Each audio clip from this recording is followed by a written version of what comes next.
ഈശോ മിശിഹായ്ക്ക് സ്തുതിയായിരിക്കട്ടെ. ലോകത്തിലെ ഏറ്റവും വലിയ ദാരിദ്ര്യം എന്ന് പറയുന്നത് സമ്പത്തില്ലാത്തതോ ഭക്ഷണമില്ലാത്തതോ അല്ലെങ്കിൽ വീടില്ലാത്തതോ അല്ല. മദർ തെരേസ പറയുന്നത് പോലെ അത് സ്നേഹമില്ലാത്തതാണ്. ഏറ്റവും വലിയ ഏകാന്തത എന്ന് പറയുന്നത് കാത്തിരിക്കാൻ ആരും ഇല്ല എന്നതാണ്. എന്നെ സംബന്ധിച്ചിടത്തോളം ഈശോ എന്ന് പറയുന്നത് സക്രാരിയിൽ എനിക്കായിട്ട് കാത്തിരിക്കുന്ന ഒരു ദൈവമാണ്. എന്നെ മാത്രം ഓർത്തുകൊണ്ട് കണക്കുകളൊക്കെ തെറ്റിച്ച് എന്നെ സ്നേഹിക്കുന്ന ഒരു ദൈവം. ആ വഴി തെറ്റിപ്പോയ ഒരു കുഞ്ഞാടിൻ്റെ മനോഭാവം എന്തായിരിക്കും? ലോകത്തിലെ ചില മായക്കാഴ്ചകൾ കണ്ടുകൊണ്ട് അത് തൻ്റെ ഇടയനെയും ആലയും വിട്ടുകൊണ്ട് പോവുകയാണ്. അതിന് സ്വയമേ തിരിച്ചു വരാൻ കഴിവോ പ്രാപ്തിയോ ഇല്ല. ഇടയൻ തന്നെ തേടിയെത്തുമെന്ന് അതിന് ചിന്തിക്കാനും വയ്യ. കാരണം മറ്റ് 99 എന്ത് ശ്രേഷ്ഠതയാണ് തനിക്കുള്ളത്? ഇനി ഇടയൻ വന്നാൽ തന്നെ ആ മറ്റ് 99 ആടുകളെയും ആലയിൽ സുരക്ഷിതമാക്കിയതിന് ശേഷം മാത്രമേ എത്തുകയുള്ളൂ.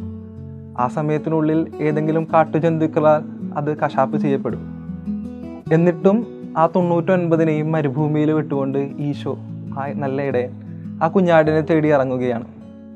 കഥയുടെ തുടക്കത്തിൽ എല്ലാവരും വിട്ടുപോയ ഒരു ആൻറ്റി ഹീറോ ആയിരുന്ന ആ കുഞ്ഞാട് കഥ അവസാനിക്കുമ്പോഴേക്കും ഇടയൻ്റെ തോളത്തിരുന്ന് തിരിച്ചു വരുന്ന ഒരു ഹീറോയായി മാറുന്നു. ജീവിതത്തിൻ്റെ ഒരു പ്രത്യേക കാലഘട്ടത്തിൽ ചില റിബൽ ചിന്താഗതികളൊക്കെ ബാധിച്ചുകൊണ്ട് ഞാനും ഈശോയിൽ നിന്ന് ഒരുപാട് അകന്നുപോയി. ഒരു നാമമാത്ര കുദാശകളിൽ പങ്കെടുത്തുകൊണ്ടിരുന്ന ഒരു സമയത്താണ് എനിക്കൊരു ദൈവസ്നേഹത്തിൻ്റെ അല്ലെങ്കിൽ ഒരു ദൈവ മനുഷ്യൻ്റെ നമ്പർ കിട്ടുന്നത്. ചില റിബൽ ചോദ്യങ്ങളായിട്ട് അദ്ദേഹത്തോട് ചോദിക്കാൻ വേണ്ടിയിട്ടാണ് ഞാൻ അദ്ദേഹത്തുമായിട്ട് ആദ്യമായി ചാറ്റ് ചെയ്യുന്നത്. ഞാൻ ആദ്യം തന്നെ എൻ്റെ പേരും ഞാൻ അപ്പോൾ ആയിരുന്ന സ്ഥലവും അദ്ദേഹത്തിന് അയച്ചു. ഉടൻ തന്നെ എനിക്കൊരു റിപ്ലൈ വന്നു. റിപ്ലൈ ഇങ്ങനെയായിരുന്നു: ഈശോയ്ക്ക് ഒരുപാട് ഇഷ്ടമുള്ള ഒരു വ്യക്തിയാണെന്ന് ഈശോ എനിക്ക് വെളിപ്പെടുത്തി തന്നു. മനസ്സിനൊക്കെ വല്ലാത്ത ഭാരം തോന്നി. ഞാൻ പോലും അറിയാതെ ഞാൻ കരഞ്ഞു. പിന്നെ മനസ്സിൽ ചോദ്യങ്ങളില്ല. അതിനുശേഷവും ഒരുപാട് പ്രാവശ്യം ഈശോ ഉപേക്ഷിച്ച് എൻ്റെ വഴികളിൽ ഞാൻ നടന്നു. അപ്പോഴെല്ലാം പലരിലൂടെയും പല അവസരങ്ങളിലായി ഈശോ എന്നോട് പറഞ്ഞത് ഒരേ കാര്യമാണ്: ഞാൻ നിന്നെ സ്നേഹിക്കുന്നു.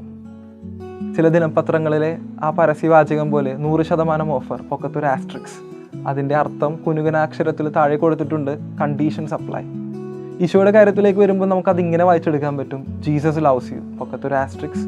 അതിന് കീഴിൽ അതിൻ്റെ അർത്ഥം വെണ്ടക്കാക്ഷരത്തിൽ ഇങ്ങനെ കൊടുത്തിട്ടുണ്ട്: കണ്ടീഷൻസ് ഡു നോട്ട് അപ്ലൈ. ഉപാധികളില്ലാതെ ഞാൻ നിന്നെ സ്നേഹിക്കുന്നു. ഈശോ എന്നെ സ്നേഹിക്കുന്നു. ഈശോ നിങ്ങളെയും സ്നേഹിക്കുന്നു.